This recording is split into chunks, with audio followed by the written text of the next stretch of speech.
Hello everyone and welcome back to the channel. In today's video, I'll show you how to add a passkey in the Canva app on your phone. A passkey helps protect your account and makes sign-in faster and more secure without needing your password. First, open the Canva app on your phone. Next, tap on the More option in the bottom menu. Then, go to Settings. Inside Settings, tap on Login.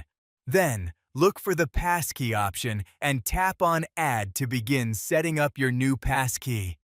Canva will now send a verification code to your registered email address for security confirmation.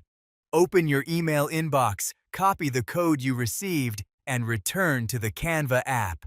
Enter the verification code in the required field carefully. After that, tap Continue to move forward with the setup process. Your phone may now ask you to confirm using fingerprint, face unlock, or your device screen lock, depending on your device.